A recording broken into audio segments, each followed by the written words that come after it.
فاروق کا وصال ہوا، سب نے عثمان غنی کی بیعت کی، عثمان غنی کا وصال ہوا، سب نے علی شیر خدا کی بیعت کی، امام حسین شہید کیے ہوئے تھے، کسے پتا نہیں، مسلمان کون نہیں جانتا۔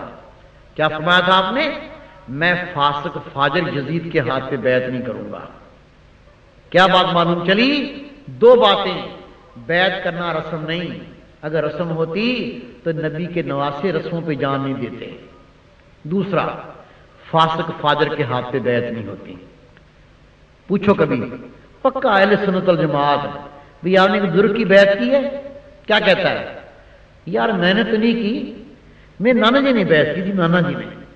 کم عقل، نانا جی نے اپنے گناہ کی توبہ کی تھی، بیعت ہمیں خدا کے نبی نے توبہ کرنے کا ڈھنگ سکھایا ہے، ہر ایک کو اپنے گناہ کی توبہ خود کرنی ہے۔ دوسرے سے پوچھا، مجھ پر پکا اہل سنت جماعت بھی آپ نے کہ بزرگ کی بیعت کی ہے؟ کیا کہتا ہے؟ کہتا ہاں کی ہے۔ کس کی؟ سٹو شاہ کی، جھنڈو شاہ کی، بنگو شاہ کی، چٹو شاہ کی۔ منہ پہ پھٹکار، قرآن پاک کی آیت نہیں آتی، مونچھیں رکھی ہوئی ہیں، بھنگ پیتا ہے، عورتوں پر اس کا دل نہیں لگتا، یہ پیر صاحب۔ خدا کا واسطہ، نبی کا نائب یہ شیطان کا چیلا نہیں ہو سکتا۔ بیعت کا شرف سنو کیا ہے، جو بات پتہ نہ ہو عمل کرنے کا فائدہ نہیں۔ سنیے بیعت کا شرف کیا ہے۔ اللہ کے رسول تشریف فرما ہیں، عمرو بن عاص آئے، عرض کی آقا مجھے بیعت کر لیں۔ خدا کے رسول نے ہاتھ آگے کیے، آؤ میرے ہاتھوں میں ہاتھ دو بیعت کروں۔ جیسے اللہ کے رسول نے ہاتھ آگے کیے، عمرو بن عاص نے ہاتھ پیچھے کر لیے۔ کہ یہ کیا کرتے ہو؟ عرض کی آقا میں بیعت تو کروں گا لیکن ایک شرط ہے۔ کہ کیا شرط ہے؟ عرض کی اے خدا کے محبوب، میں نے شراب پی، جوا کھیلا، قتل کیے، پتہ نہیں کیا کیا گناہ کیے، میرے گناہوں کا کیا بنے گا؟ خدا کے محبوب نے فرمایا عمرو بن عاص آ میرے ہاتھ دے کے بیعت کر، رب کی قسم تو آج ایسے پاک ہو جائے گا جیسے ابھی ماں کے بطن سے پیدا ہوا ہے۔ پڑھی حدیث پاک، جیسی سنا اس طرح جبڑ کے ہاتھ آقا کے ہاتھ میں دیے۔ آقا مسکرائے فرمایا جلدی کرتے ہو؟ عرض کیا کہ جلدی اس لیے کرتا ہوں کہیں میری موت نہ آ جائے، میرے ہاتھ آپ کے ہاتھ پہ چلے جائیں پھر بے شک موت ہی آ جائے۔ میرے رسول نے 3 بیعتیں لی ہیں، سن لیجئے۔ پہلی بیعت کافر سے مسلمان ہونے کی، اسلام میں داخل ہونے کی بیعت۔ دوسری مجاہد اسلام سے اپنی جان اللہ کے نام پر قربان کرنے کی بیعت۔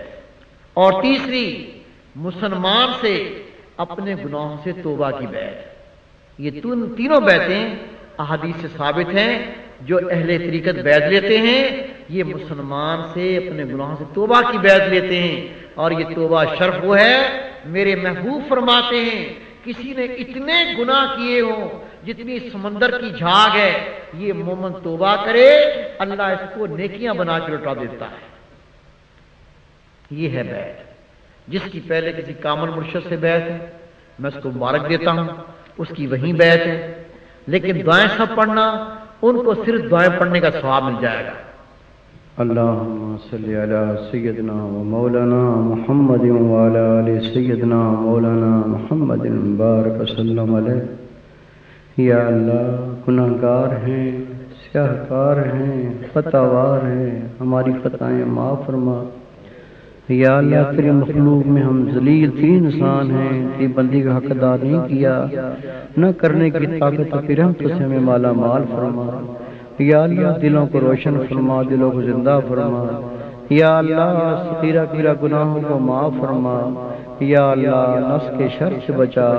یا اللہ شیطان کے دھوکوں سے بچا۔ یا اللہ ہمیں اپنا ذاکر بنا۔ یا اللہ ہمیں اپنا شاکر بنا۔ یا اللہ ظاہری باطنی مرض شفائے کاملہ عطا فرما۔ یا اللہ دنیا اخری مسائل کو حل فرما۔ یا اللہ قرضوں سے خلاصی عطا فرما۔ یا اللہ مرضوں سے شفا عطا فرما۔ یا اللہ ہمارے والدین پر رحمت کا نزول فرما، ہمارے اساتذہ اکرام پر رحمتوں کا نزول فرما۔ یا اللہ رب کریم جنہوں نے دین کی خدمت کو اپنی شہادت عظیم عطا فرما۔ یا اللہ چل کے تیرے ذکر کو سننے آئے اپنی رحمتوں سے مالا مال فرما۔ ان کی جھولیاں خیر سے بھر دے، ان کو اپنی برتوں سے نواز دے۔ یا رب کریم تیرے در کے سوالی ہیں، تیرے محبوب کی حدیث پاک ہے جب رات کا آخری پہر ہو، اے رب کریم تیرے محبوب نے فرمایا رب پہلے آسمان پر جلوہ گر ہوتا ہے اور رب صدا لگاتا ہے، رب ندا کرتا ہے کہ میرا بندہ بیمار ہو مجھ سے شفا مانگے، میں اس کو شفا دیتا ہوں۔ یا اللہ ہم ظاہری بھی بیمار ہیں، ہم باطنی بھی بیمار ہیں، ہم سب مرضوں سے شفا مانگتے ہیں۔ یا اللہ تیرے محبوب نے فرمایا ہے کہ رب کا فرمان ہے جو قرضوں میں غرق ہو مجھ سے قرضوں کی خلاصی مانگے۔ رب کریم ہم گردن تک قرضوں سے بھرے پڑے ہیں، ہمیں قرضوں سے خلاصی عطا فرما۔ رب کریم تیرے محبوب کا فرمان ہے کہ آخری رات کے پہر میں رب پہلے آسمان پر جلوہ گر ہوتا ہے، اللہ ندا کرتا ہے کوئی میرا بندہ گناہوں میں غرق ہو مجھ سے بخشش مانگے، میں ان کے گناہوں کو معاف فرماؤں۔ یا اللہ ہم بھی گناہوں میں غرق ہیں، تجھ سے بخشش کا سوال کرتے ہیں، یا اللہ ہمارے گناہوں کو معاف فرما دے۔ یا اللہ ہمارے گھر میں دینداری پیدا فرما، یا اللہ ہمارے بچوں کو نیک صالح بنا، یا اللہ ہمارے بچوں کو مالی صدقہ جاریہ بنا، ہمارے بچوں کو صدقہ جاریہ بنا، ہمارے بچوں کو بخشش کا ذریعہ بنا، دنیا میں راحت کا ذریعہ بنا، سب کو دین کا خادم بنا۔ رب کریم تیرے بندے ہیں، ہم بندگی کا حق ادا نہیں کر سکتے، ہمیں بندگی کرنے کی توفیق عطا فرما، اپنے سامنے جھکنے کی توفیق عطا فرما۔ یا اللہ اس ملک کے پاکستان کو استحکام عطا فرما، یا اللہ اس پہ دین متین کا راج نصیب فرما، شریف پاک نفاذ عطا فرما۔ یا اللہ جتنے تفرقے ہیں جو اسلام کے اندر دشمنوں نے پیدا کیے ہیں، یا اللہ ان کو مرتد فرما، دین اسلام پر عمل کرنے والوں کو ایک فرما دے، تاکہ تیری دین کی قوت کے لیے ایسے اٹھ کے کھڑے ہو جائیں کہ پوری دنیا میں تیرے دین کا چرچا کرنے والے بن جائیں۔ یا اللہ جنوں کے نفاق کو دور فرما دے، یا اللہ جنوں میں جو ہمارے فاصلے ان کو دور فرما دے، ہم میں سچی محبت پیدا فرما دے۔ یا اللہ علماء کرام کی شان کو بلند فرما، رب علماء کرام پر اپنی رحمتوں کا نزول فرما، علماء کرام کو اپنے فضل سے مالا مال فرما، جو تیرے دین کی خدمت کرتے ہیں، جو تیرے دین پر عمل کرتے ہیں اور تیرے بندوں کو اللہ کی راہ دکھاتے ہیں۔ رب کریم ہمارے حال پر رحم فرما، یا اللہ ہمیں ہمیشہ اپنے ذکر میں رہنے کی توفیق عطا فرما۔ یا اللہ اس ملک کے پاکستان کو اپنی پناہ عطا فرما۔ یا اللہ کفار جو منہ کالا کرتے پھرتے ہیں، کفار جو گندی نگاہ رکھتے ہیں، ان کو تذلیل فرما، ان کو رسوا فرما۔ رب کریم اس ملک کے پاکستان کو اسلام کا قلعہ بنا، اس ملک کے پاکستان کو اتنی قوت عطا فرما کہ روئے زمین پر رب کریم تیرے نام کا یہ ڈنکا بجائے، دوسرے مسلمانوں کو بھی حق کا پیغام پہنچائے، دوسرے مسلمان ملکوں پر بھی رب کریم کو مشکل آئے یہ اس کی امداد کے لیے پہنچے۔ اس ملک کے پاکستان کے ایک فرد کو رب کریم ایسی ایمانی قوت عطا فرما جب کفر سے ٹکرا اس کو پاش پاش کر دے۔ رب کریم اس کو ایسی قوت عطا فرما یہ کفر کو زیر نگی کر دے۔ رب کریم اس کو ایسی قوت عطا فرما یہ تیرے نام کا بول بالا فرما دے۔ یا اللہ ہر طور پر اس ملک کو استحکام عطا فرما۔ یا اللہ معاشی تنگیاں دور فرما۔ یا اللہ ہمیں قرضوں سے خلاصی عطا فرما۔ یا اللہ ہمارے جو حاکم ہیں ان کو دین کا سچا خادم بنا۔ یا اللہ جو ہمارے حاکم ہیں ان کو دین پر کامل عمل کرنے کی توفیق عطا فرما۔